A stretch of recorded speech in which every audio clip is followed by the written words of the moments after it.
O pecado, ele nos afasta do Senhor a todo momento. O erro, a vaidade está nos atraindo para longe, para distante de Deus. Por isso é uma luta estar com Deus. É tão fácil pecar porque você não precisa fazer nada para pecar.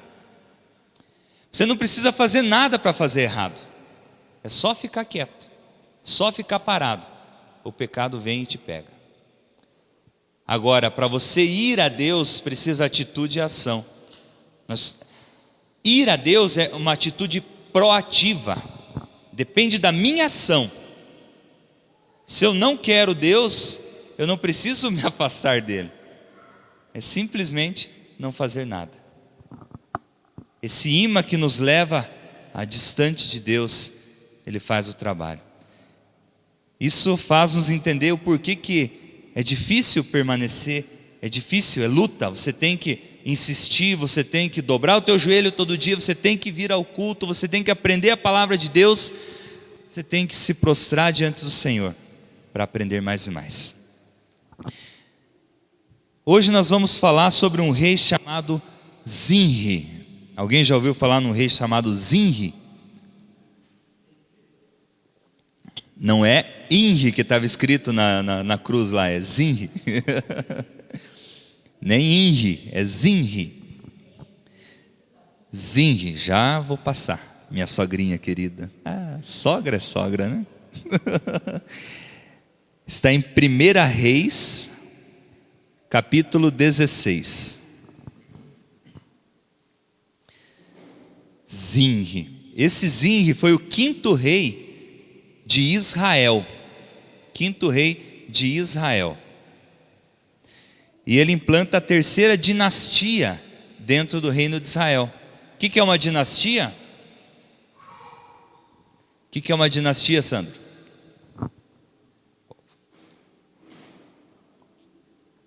Dinastia é eu e a minha família que vamos dar sequência.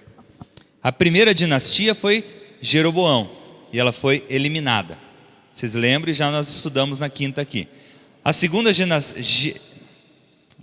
dinastia foi Baasa, que também a sua família foi extinta. Por quem? Por Zinri.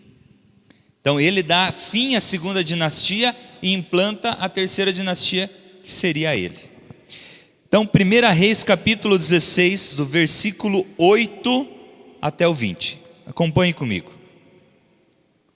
No ano 26 de Azá, rei de Judá, Elá, filho de Baasa, começou a reinar em Tirza sobre Israel, e reinou 2 anos. Nós vimos sobre Elá na quinta passada. E Zinri, seu servo, chefe da metade dos carros, conspirou contra ele, estando ele em Tirza, bebendo e embriagando-se em casa de Arsa, mordomo em Tirza. Entrou, pois, Zinri e o feriu e o matou, no ano 27º de Asa, rei de Judá, e reinou em seu lugar. E sucedeu que, reinando ele e estando assentado no seu trono, feriu a toda a casa de Baasa, não lhe deixou homem algum, nem a seus parentes, nem a seus amigos. Assim destruiu Zinri toda a casa de Baasa, conforme a palavra do Senhor que falara pelo ministério do profeta Jeú sobre Baasa. Por todos os pecados de Baasa, os pecados de Elá, seu filho, com que pecaram e com que fizeram pecar a Israel, irritando ao Senhor, Deus de Israel, com as suas vaidades. Quanto ao mais dos atos de Elá e a tudo quanto fez, porventura não está escrito no livro das crônicas? No ano 27º de Asa, rei de Judá, reinou Zinri. Quanto tempo? 7 dias. Uma semana. Começou na segunda, no domingo, você foi. Um reinado de 7 dias. Em Tirza. e o povo estava acampado contra Gibeton, que era dos filisteus. E ouviu dizer o povo que estava acampado: Zinri tem conspirado e até feriu o rei. Todo Israel pôs no mesmo dia, fez rei sobre Israel a Onri, chefe do exército do arraial. E subiu Onri todo Israel com ele de Gibeton, e cercaram a Tirza. E sucedeu que Zinri, vendo que a cidade era tomada, se foi ao paço da casa do rei, ou seja, ao porão da casa do rei, e queimou sobre si a casa do rei, e morreu, por causa dos seus pecados que cometera, fazendo o que era mal aos olhos do Senhor, andando no caminho de Jeroboão e no pecado que fizera, fazendo pecar a Israel. Quanto aos mais atos de Zinri e a conspiração que fez, porventura não está escrito nos livros das crônicas dos reis de Israel. Amém?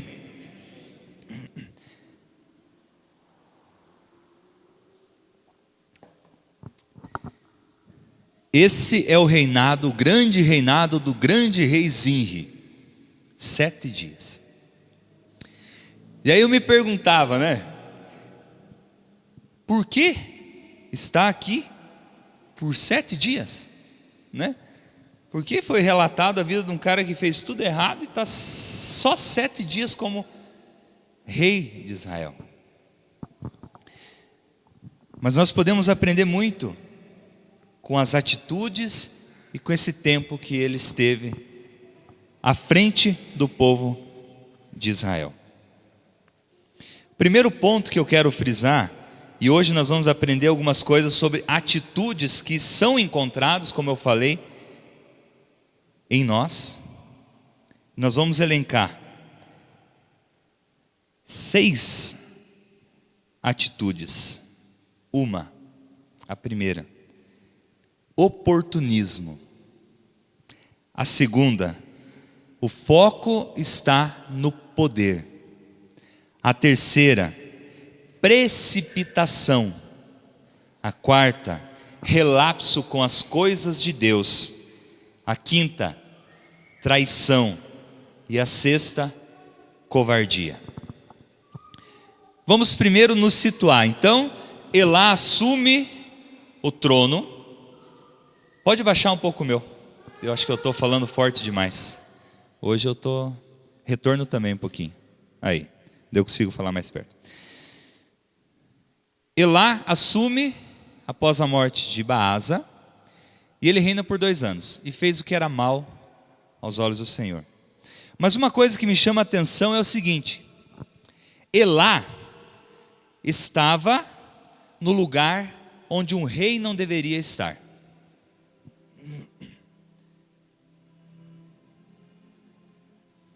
Está só retorno aqui. Pode tirar o retorno do fundo. Aí.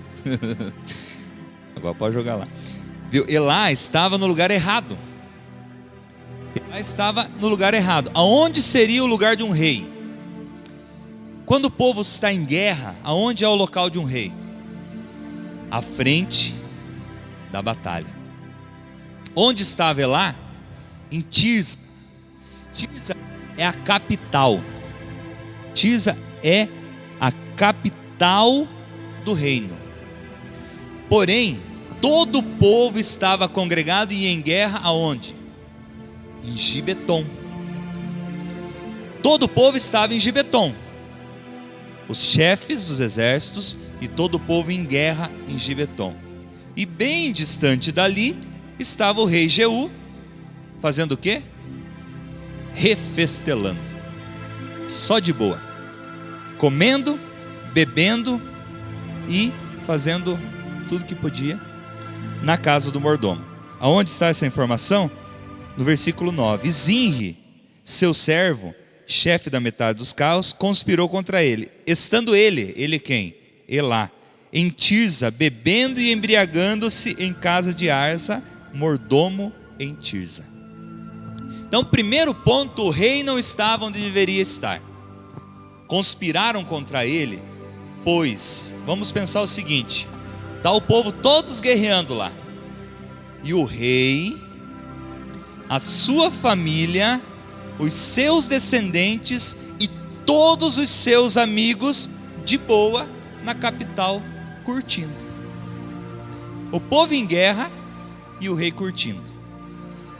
Com certeza, Zinri, que era chefe da metade do exército, ou seja, ele era um grande posto de honra.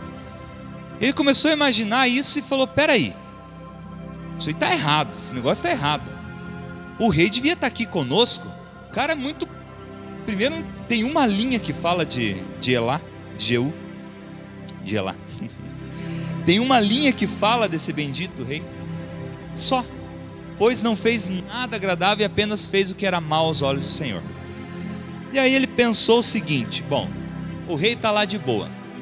Eu ouvi falar, porque correu um boato, que o profeta Jeú profetizou que a casa de Baasa seria extinta, assim como a casa de Jeroboão. Amém? Todo mundo concorda com isso? É verdade? Estou falando a verdade? É o que está aqui.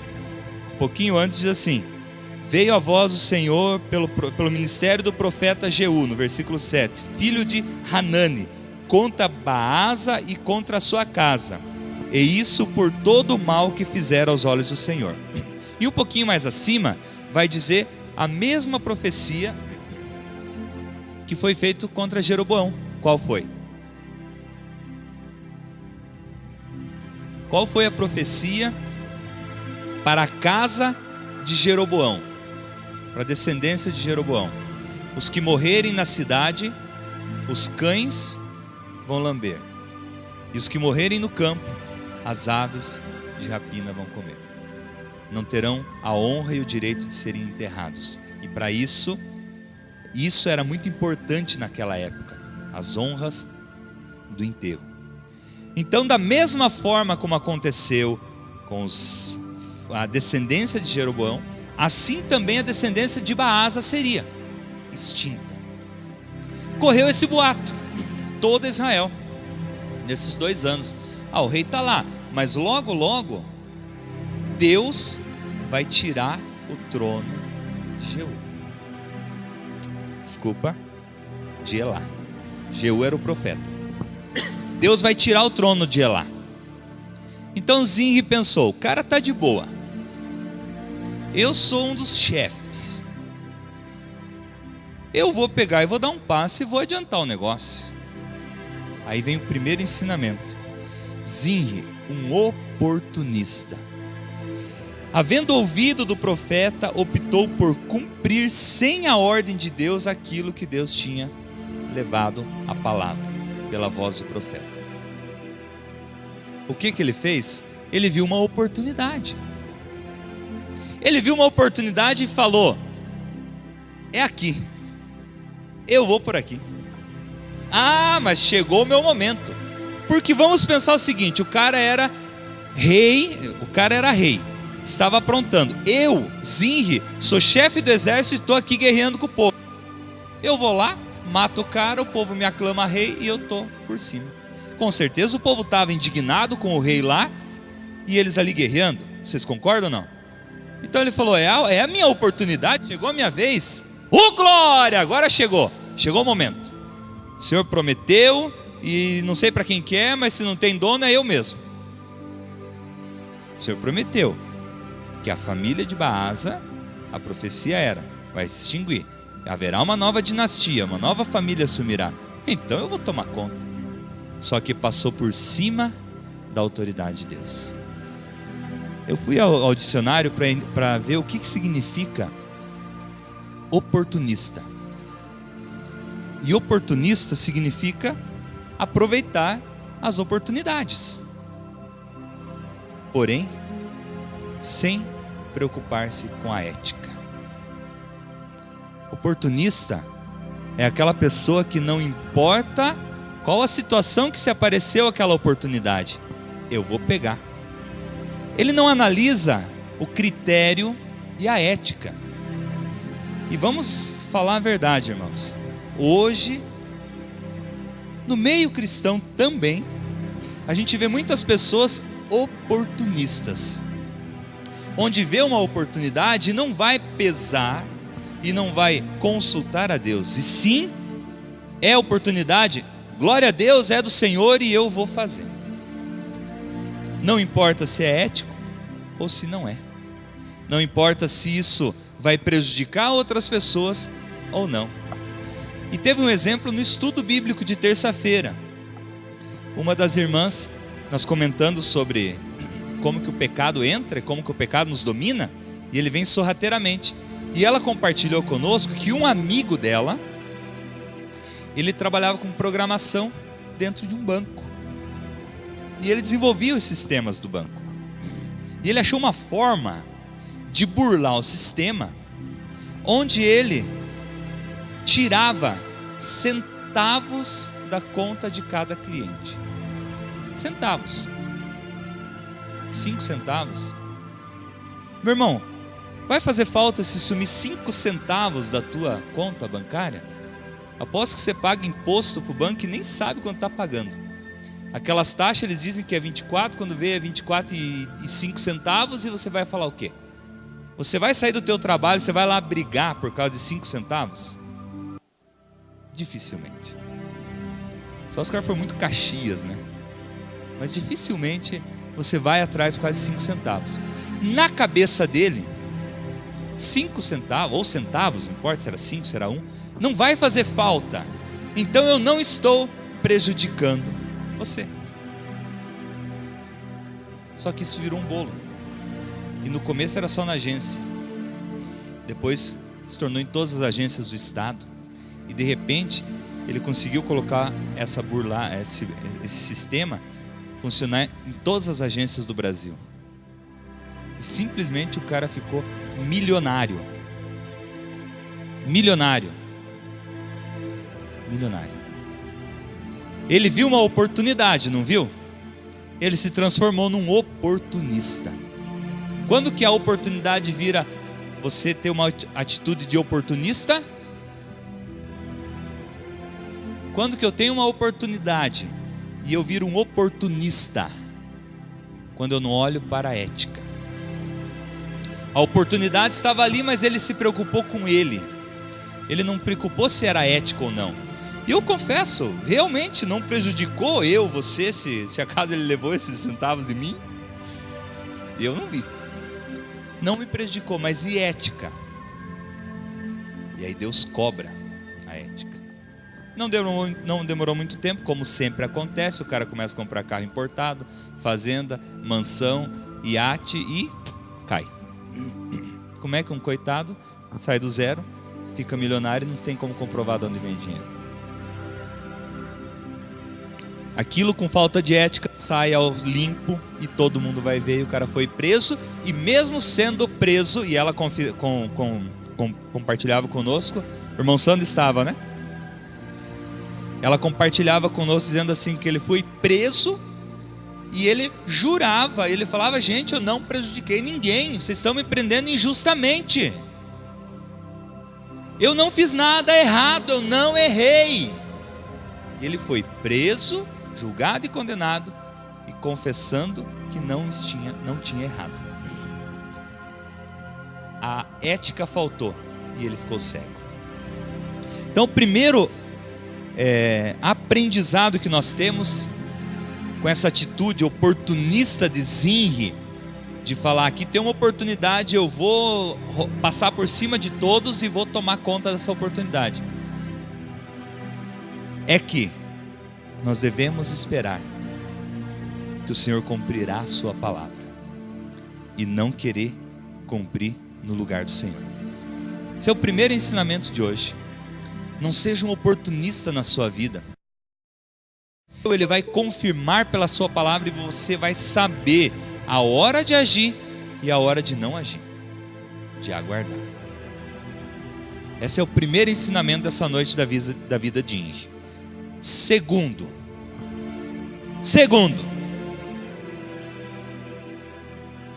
para quem está dormindo eu vou dar uns gritos. Troca essa música de fundo aí que o povo está nanando aí.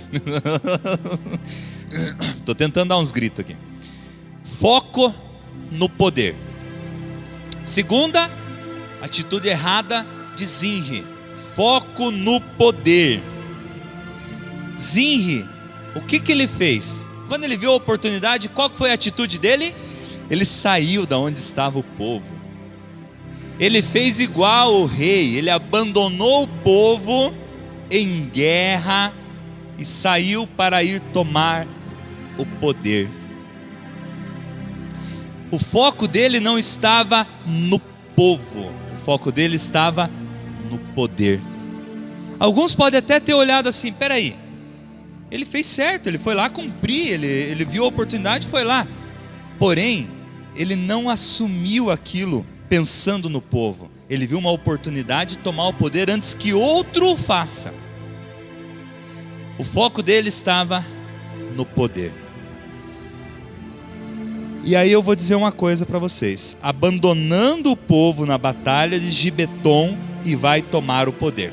Agora, a batalha de Gibeton é uma batalha simples? Nesse contexto, a batalha de Gibeton não é simplesmente uma guerra que o povo foi fazer. Sabe quantos anos eles estavam em guerra em Gibeton? Jogue. Pode falar. Não. Quanto? 26 anos. Ali, ó. 26 anos em guerra. Já não era só uma batalha, gente. Era questão de honra. Eles já estavam lá com todo o exército, eles estavam lá com toda a mente, toda a cabeça do povo de Israel estava focada em vencer aquela guerra. Eles não saíam de lá. Era o local da guerra. Já era questão de honra. Nós não podemos perder isso aqui. E aí o cara vai e abandona o povo lá para ir conspirar contra o próprio povo e tomar o poder à força. Ele tem o foco no poder e não no povo. E aí nós podemos saber, vamos trazer para a nossa realidade, para nós aprendermos algo sobre isso. Todos aqui são líderes de alguma forma. Você lidera a sua família, você lidera os seus filhos, você pode liderar alguma grupo de amigos, você lidera você mesmo, mas você sempre tem pessoas que vão olhar para você, que vão seguir o que você orienta. Sempre tem um nível de poder que há em você. Mas quando o teu foco está no usar o poder e não estar com as pessoas, no caso com o povo, você acaba tendo foco no poder e abandonando a tua função, que naquela época ele era o chefe da metade do exército. Ele não poderia simplesmente abandonar e ir atrás de tomar o poder. Traga para a tua realidade. Quantas vezes líderes, e a gente vê líderes em igreja, líderes em família, onde ele não é um líder, ele simplesmente ama o poder de mandar. Eu mando e o povo obedece. O que eu quero é poder. Eu quero que as pessoas estejam abaixo de mim para que eu possa mandar, para que eu possa usá-los da forma como eu quero. O foco, quando está no poder, você prejudica as pessoas que estão com você e você impede, anula a individualidade de cada um. E consequentemente você anula a presença do Espírito Santo que está nessa pessoa. A gente conhece instituições de igreja onde, se você tirar Deus, você está dentro de um exército. É uma tirania. É um cara que comanda e os outros obedecem e ninguém fala ai. Porque se falar ai já vai ser prejudicado. Isso faz com que eu, indivíduo, presença de Deus aqui na terra, o Espírito Santo de Deus que está em mim seja anulado, seja aniquilado. E eu não posso ser aquilo que eu sou. Que possamos nós refletirmos se nossas atitudes não estão impedindo pessoas próximas a nós de ser o que elas são, de terem a sua vida, de poderem opinar, de poderem falar do que sentem, porque elas precisam ser o que Cristo é nelas. Amém? Esse é o segundo ensinamento de hoje. Nosso foco deve estar na família e não no poder que a família me traz. Se você é chefe de família, se você é um pai, se você é a pessoa que coordena essa família, o seu foco deve estar na família. Amém? Oh, agora deram um pulo aqui. Oh, glória a Deus. Então, primeiro, não devemos ser oportunistas. Segundo, nós devemos tirar o foco do poder e colocar o foco nas pessoas. Foco nas... Terceiro, Zinri é um precipitado. Precipitado. Sendo chefe da metade do exército. Vamos fazer uma análise? Analisa comigo. A precipitação que o cara teve. Olha que tanso que o homem foi. O que era Zinri? Chefe da metade do exército de Israel. Concordam comigo? Vocês ouviram? Lembram que está escrito aqui, nós lemos, né? Zinri era chefe da metade do exército de Israel. Quem era o chefe da outra metade? Quem era, Rodrigo? Se Zinri era o chefe da metade do exército, quem era o chefe da outra metade? Onri. Onri. Não foi Onri que pegou todo o povo e subiu para destruir Zinri? Aonde está essa informação? E ouvindo dizer o povo que estava acampado, versículo 16, Zinri tem conspirado e até feriu o rei. Todo Israel, pois, no mesmo dia fez rei sobre Israel a Onri, chefe do exército no arraial. Então, quando Zinri sobe, quem fica como chefe? Onri. Onri fica como chefe.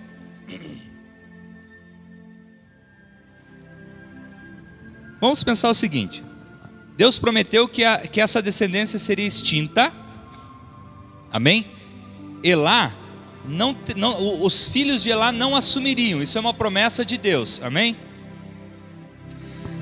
Então, se Elá vai ser tirado do posto de rei, quem será colocado?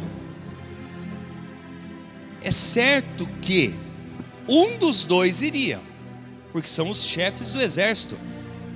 Se há um segundo nome mais poderoso dentro de um reino, é o chefe do exército. Então, um dos dois iria tomar poder. Amém? Se fosse Onri, Zinri seria o segundo homem mais poderoso de Israel. Seria o chefe de todo o exército. E se fosse escolhido Zinri, Onri ficaria de chefe e ele assumiria o trono legítimo, sem precisar tomá-lo à força. Então ele foi precipitado, porque olhando nesse contexto, é certo que ele teria um lugar de honra. É certo que ele receberia um lugar de honra. Mas ele falou: não, está demorando demais, pode correr um risco de eu perder alguma coisa, eu vou tomar conta. E ele se precipitou, assumiu as rédeas da sua vida, assumiu as rédeas daquilo que Deus estava programando, e fez o que era mal aos olhos do Senhor. Sendo chefe da metade dos exércitos, possivelmente ou seria rei ou seria general de todo o exército. O que isso nos ensina?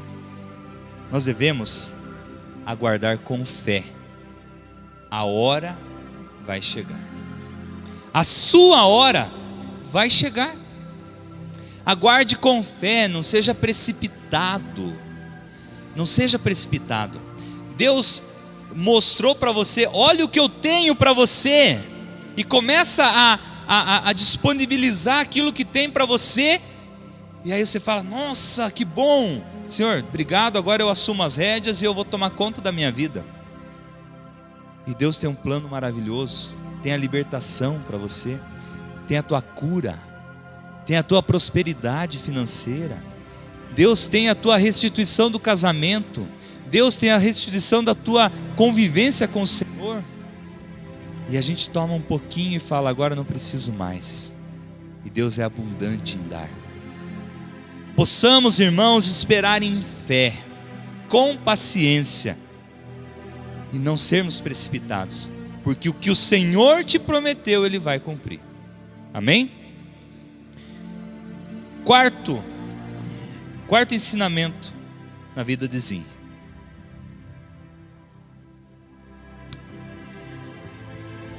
Ele foi relapso com as coisas de Deus. Houve um desleixo com as coisas de Deus. Aonde isso? Analise o seguinte: Elá era o rei, estava em Tirza, não em Gibeton, não no lugar de guerra. Quem estava em Tirza com ele? Quem estava com Elá? Ele, a família e os amigos. Então o cara, além de ser o bonzão, ele deixou os caras próximos dele tudo de boa, não mandou ninguém para a guerra. Ficaram todos reunidos em Tirza, na capital, curtindo a mesma festa, tranquilo, bebendo, embriagando-se. Quando Zinri toma o poder, qual foi a sua primeira atitude? Eu vou cumprir o que Deus prometeu pela boca do profeta. Eu vou fazer o quê? Eu vou eliminar toda a descendência de Baasa. E ele usa esses 7 dias para destruir todos da família e todos os amigos. Então ele montou um grupo, tinha o seu povo ali com ele, e foi lá, matou o rei e foi perseguindo, casa por casa, na vila, e foi buscar matar um por um. Ele usou seu tempo de reinado, e aí vem uma escolha que ele fez. Ele usou seu tempo de reinado para quê? Para assumir o poder. Não bastava destruir o rei, ele precisava se firmar como rei.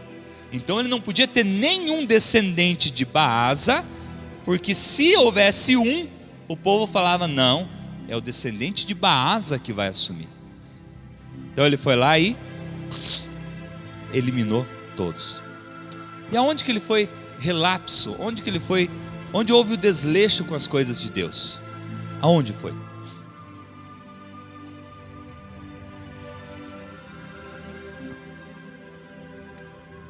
Aqui diz que ele andou nos caminhos de Jeroboão. Baasa não destruiu os altares de deuses. Elá não destruiu os altares de deuses. Zinri poderia ter optado por destruir todos os altares de deuses e exaltar o nome do Senhor. Se ele teve tempo para matar todos os descendentes de Baasa, ele também teria o tempo para a primeira atitude: exaltar o nome do Senhor.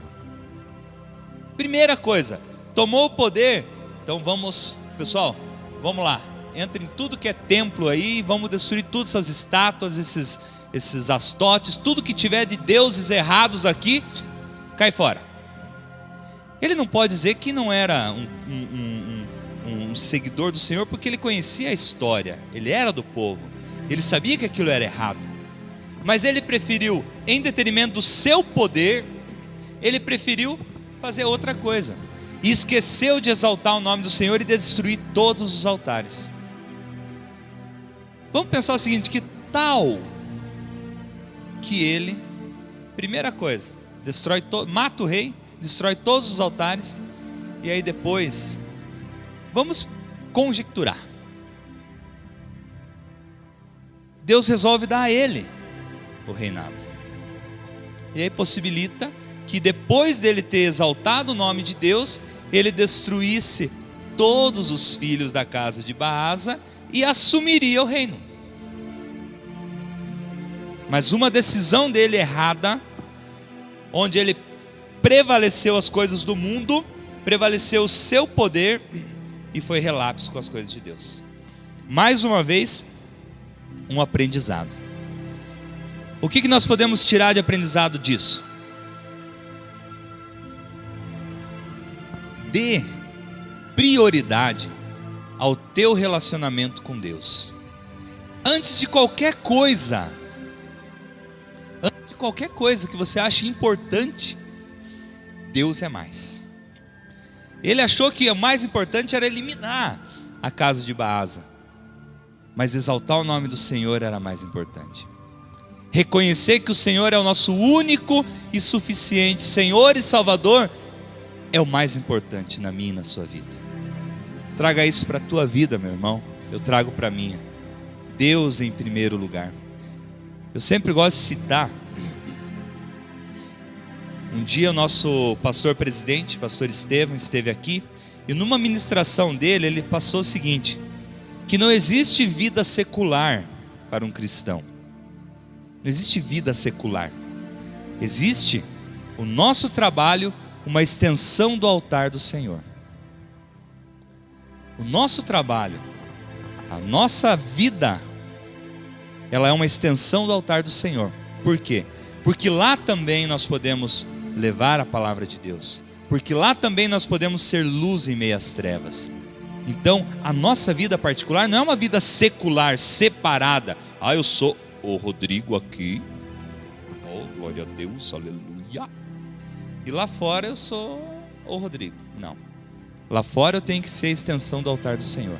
O mesmo respeito, as mesmas atitudes que você tem aqui, lá fora você tem que duplicar.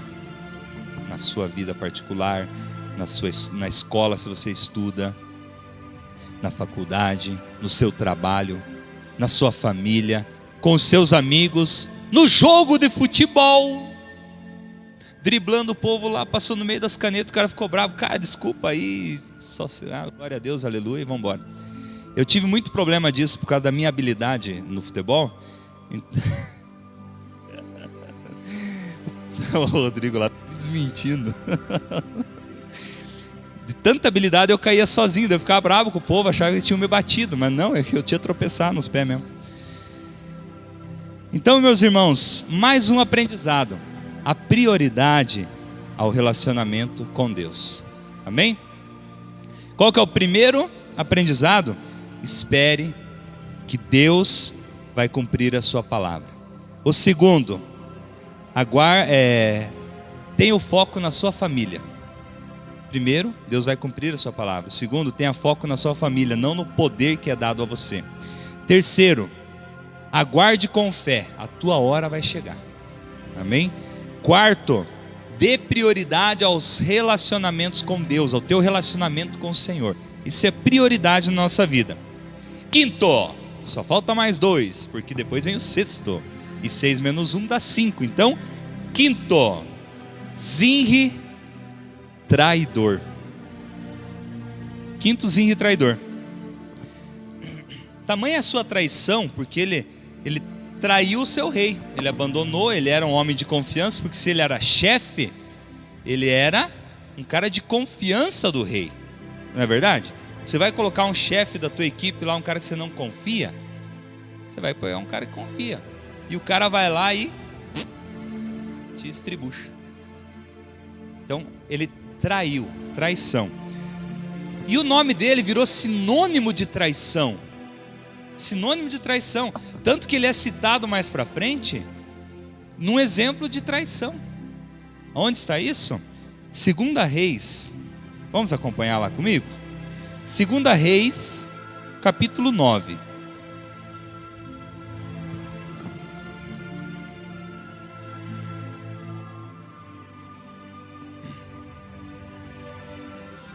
2 Reis, capítulo 9. Meu Deus, nunca bebi tanta água.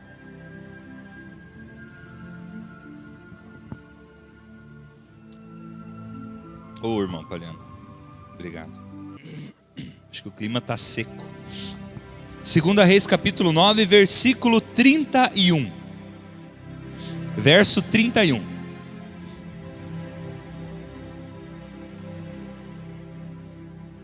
E entrando, amém? Posso ler? Amém?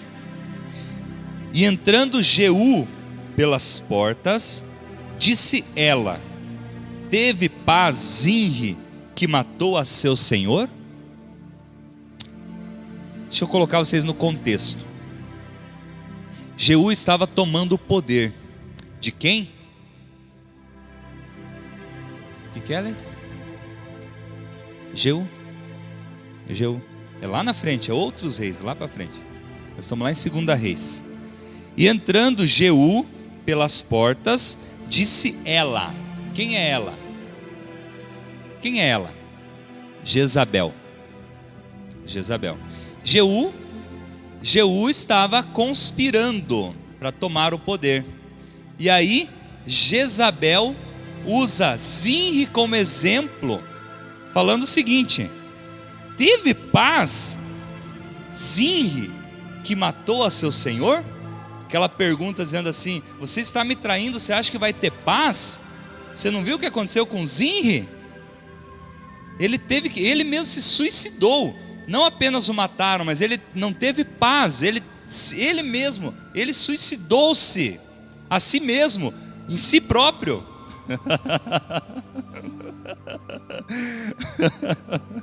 Corta, irmão. Só para descontrair. Ele suicidou-se porque ele não tinha como ter paz. Ele sentiu remorso, ele traiu. E ele é citado como exemplo de traição a um rei. Ele se torna um exemplo de traição com um rei, porque ele traiu o seu senhor.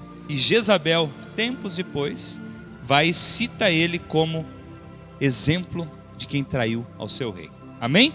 Então, outro ensinamento: seja leal com as autoridades.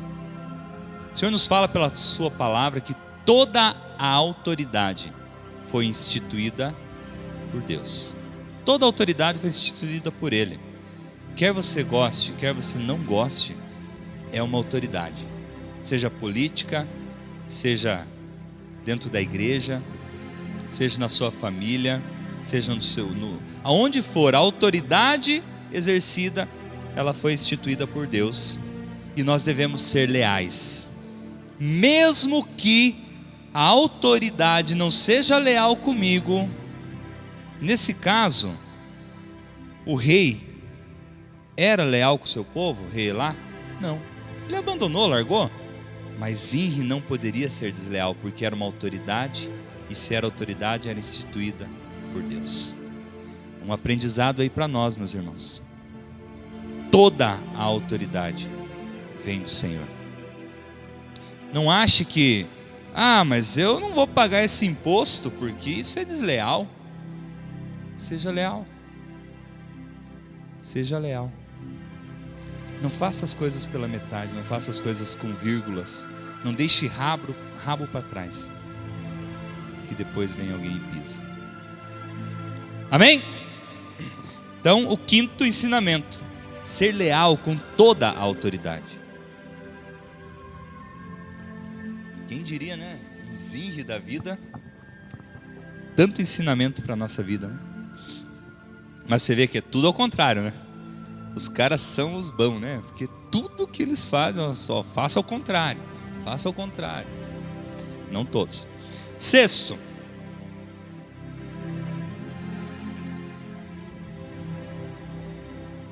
covarde. Zinri foi covarde. Teve covardia. Por quê?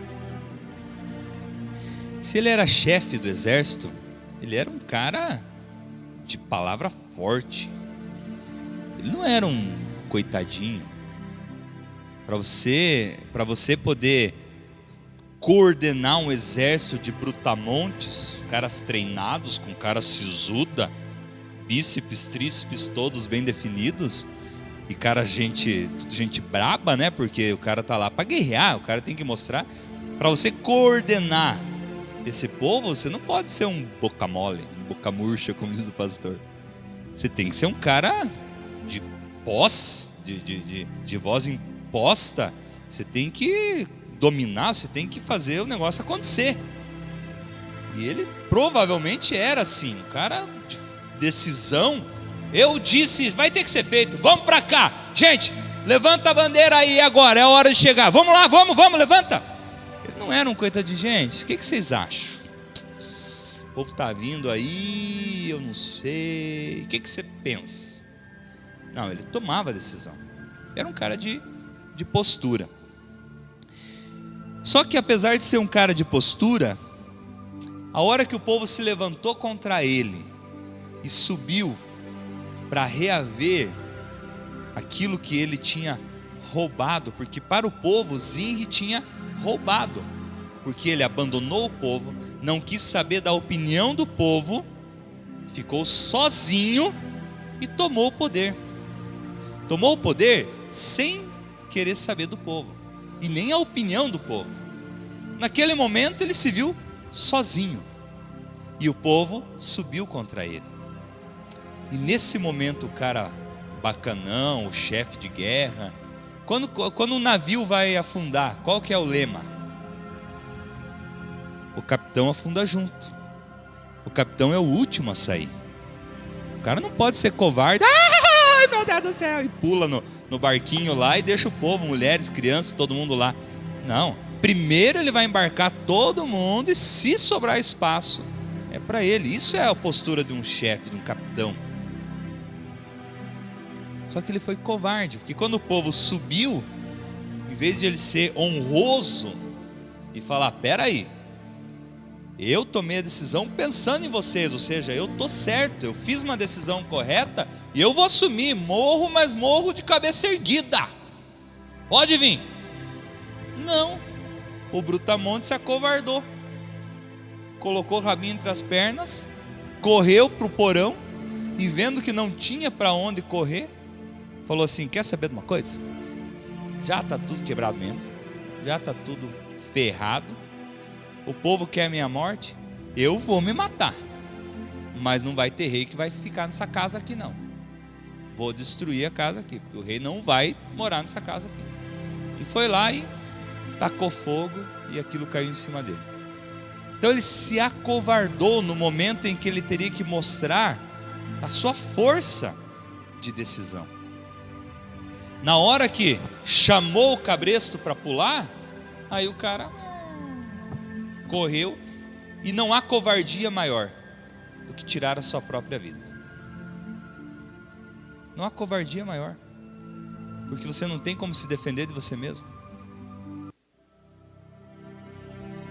Você não tem como se defender de você mesmo, e aí você é um covarde. E assim ele foi um covarde. O que nos traz ensinamento? O que nos traz ensinamento? Tomou a decisão pelo Senhor, assumiu Cristo, assumiu o cristianismo. Não é fácil, virá perseguições, porém nunca abandone ao seu Senhor, nunca abandone a Deus. Não negocie, não se acovarde pela pressão que o mundo faz para te derrubar. No início do cristianismo, os mártires tinham prazer em morrer, porque para eles morrer é lucro e viver é Cristo. Paulo fala isso. A partir do momento que você assumiu viver Cristo em sua vida, com certeza o mundo se levantou, porque ou você é do mundo ou você é de Cristo, e quem é de Cristo o mundo odeia. E aí você se acovarda, dá um passo para trás e fala, bom, já que está tão difícil, então eu vou relaxar um pouquinho, você relapse com as coisas de Deus, para não irritar tanto o mundo, para ver se ameniza, porque a carga está pesada demais. Está sendo um covarde. Porque eu te falo, irmão, se você veio para a presença de Deus, Deus te vê como um chefe de exército, um cara honroso, uma mulher honrosa, uma pessoa que pode enfrentar as coisas, que pode enfrentar as batalhas de cabeça erguida, porque Ele não escolhe pessoas molengas e fracas. Ele escolhe pessoas que podem assumir um compromisso do cristianismo e lutar contra isso, e lutar contra o mundo, e erguer a bandeira e falar: eu posso, eu vou em frente. Então o nosso ensinamento sexto é: não abandone a Deus por nada. Não abandone a Deus por nada, porque quando você abandonar a Deus virá o remorso. E aí o remorso é a pior coisa que tem, porque aí você vai ver: e agora o que eu faço? Não devia ter feito. Não abandone a Deus por nada.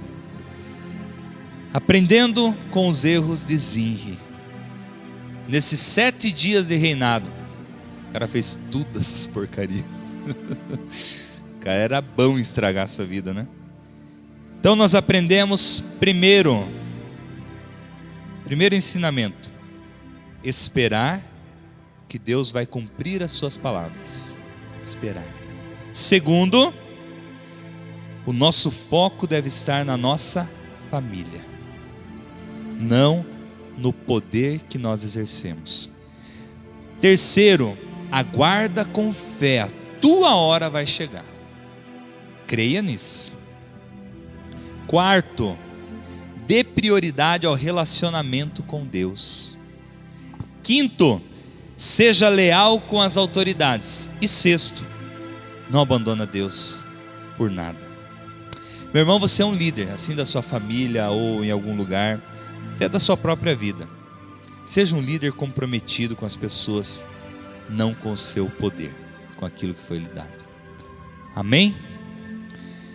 Dessa forma nós terminamos a história do rei Zinri, o 5º rei de Israel. Eu espero que essa noite possa ter sido de revelação, possa ter sido de presença de Deus em nossa vida, e principalmente o que a gente sempre pede ao Senhor: conversão. A nossa conversão vai durar somente enquanto nós existirmos. A nossa conversão, ela é até o dia que nós morrermos. Não existe o dia que eu encontrei Jesus e eu me converti. Aquele dia foi o primeiro passo de uma longa caminhada, porque Jesus não é um ponto de chegada. Jesus é o caminho. Jesus é o... está de arte, piá. Jesus é o caminho, olha. Glória a Deus, glória a Deus. Não olhei para isso aqui. Glória a Deus, é o que o Senhor nos quer falar. Não é um ponto de chegada, é um caminho. É ali que nós começamos uma nova vida. Quem está em Cristo, nova criatura é. O que era velho já se passou. Eis que tudo se fez novo. E a partir daqui começa a nossa caminhada. Meu irmão, você entrou na presença do Senhor. Se você está aqui, você já está buscando a Deus. Encontrou com Jesus. E a partir de agora, nós temos que caminhar com Ele. Porque nós temos um foco. E o nosso foco é o céu. É onde nós queremos e devemos estar. Amém? Levanta por um minuto e vamos orar ao Senhor.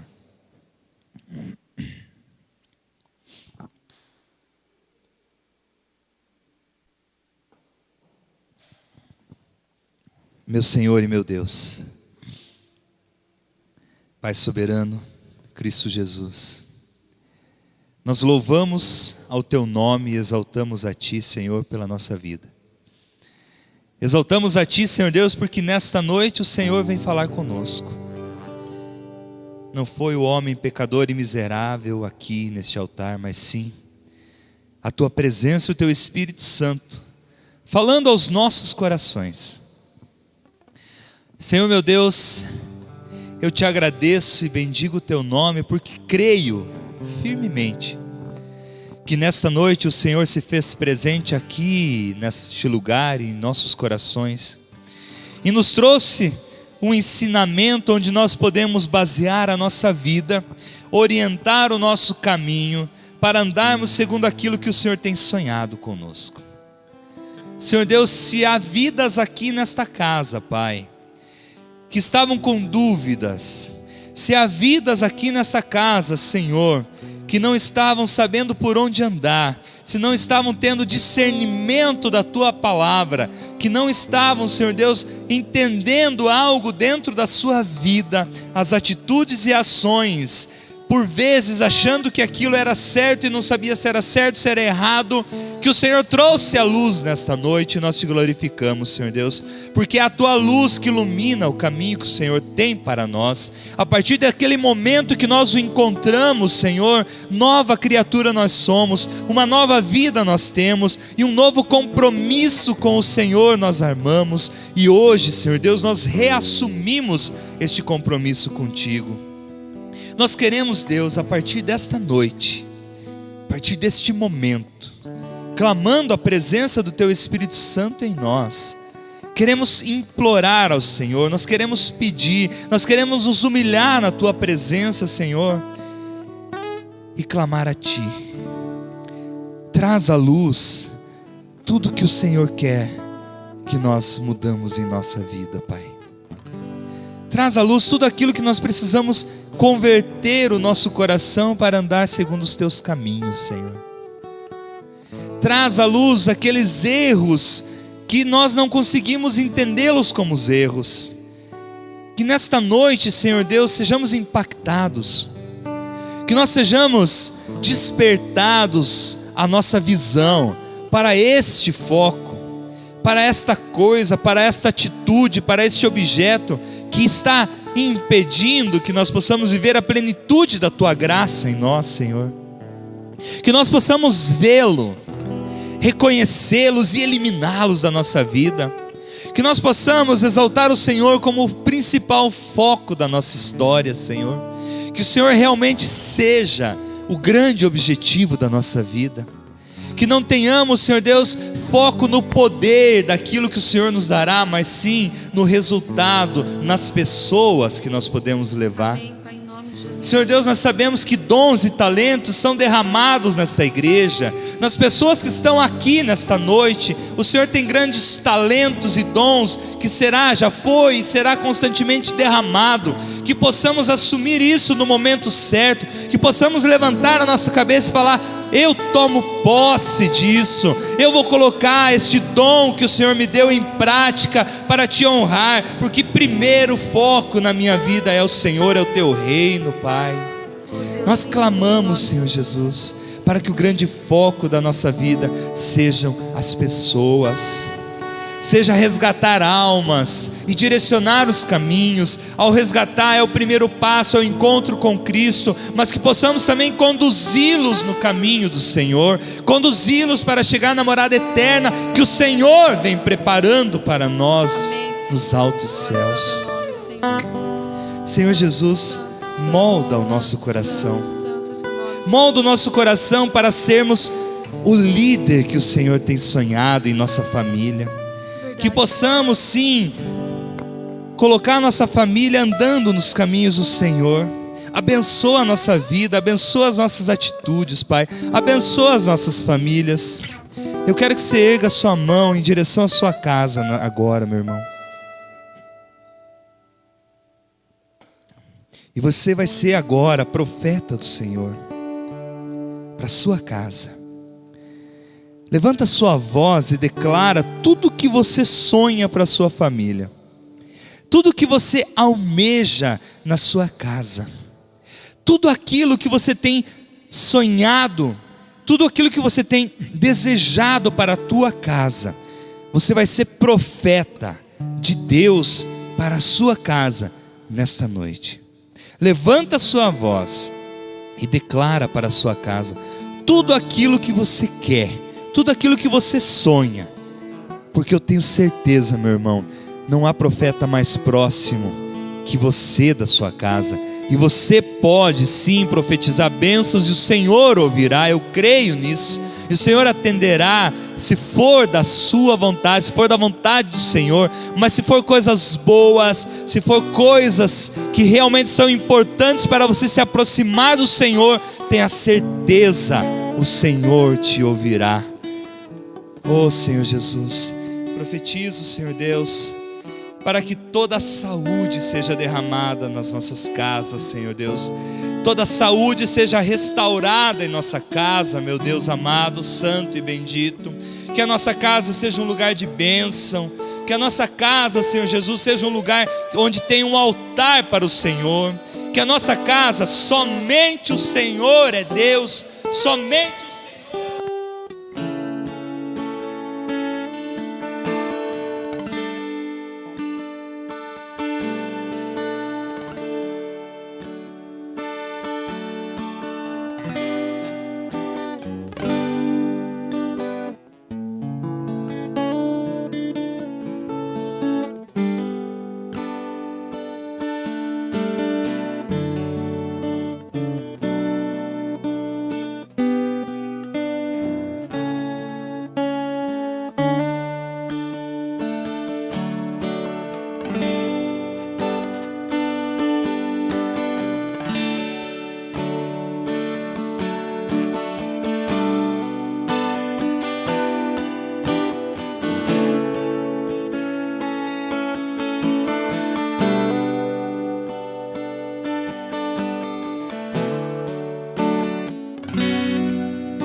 Entra na minha casa, entra na minha vida, mexe com minha estrutura, sara todas as feridas, me ensina a ter santidade.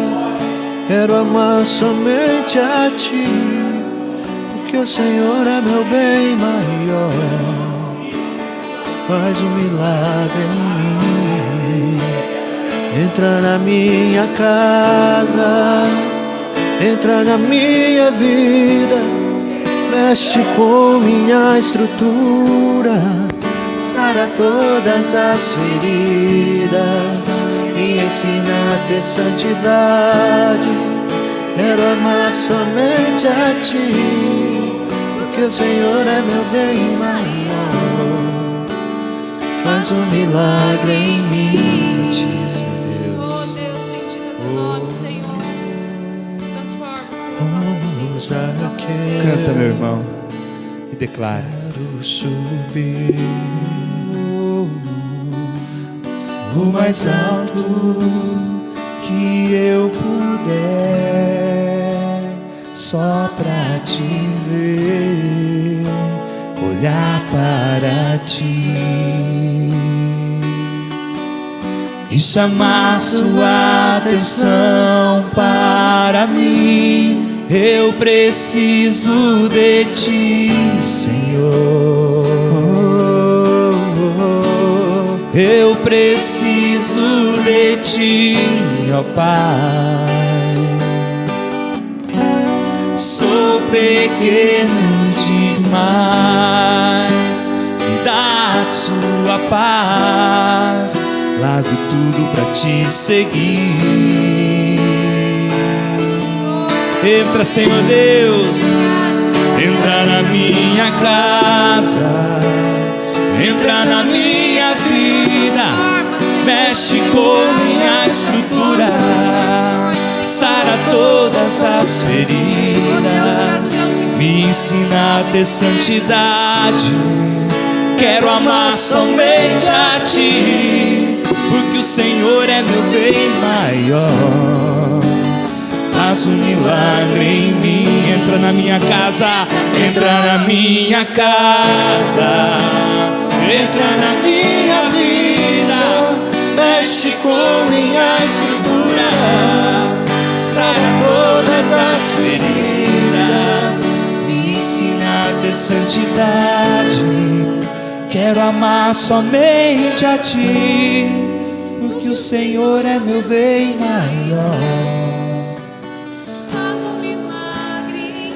Glória a Deus. Faz um milagre em mim, faz um milagre em nós, Senhor Deus. Te louvamos e Obrigado, agradecemos, Senhor. Senhor Deus. Maravilhoso Tu és, Senhor. Obrigado por esta noite, Senhor. Santo é teu nome. Obrigado pela nossa vida. Conduz-nos, Senhor Deus, em segurança, Em nome de Jesus. pensativos, Pai, debaixo dos teus refletindo em tudo que o Senhor nos falou nesta noite, precisamos de Ti, que possamos converter o nosso coração. Que o Senhor Deus abençoe a sua vida, meu irmão. em nome de Jesus. Que te conduza em paz, em segurança, proteja toda a sua família. Pai, nós tomamos E que Ele desperte teu coração para andar nos caminhos do Senhor. Amém. Que o Senhor te abençoe. Amém. Porque se Dedeus é por nós, Se Deus é por nós, quem será contra quem nós? Quem será contra nós? Ninguém. Glória a Deus. Aleluia. Aplauda ao Senhor.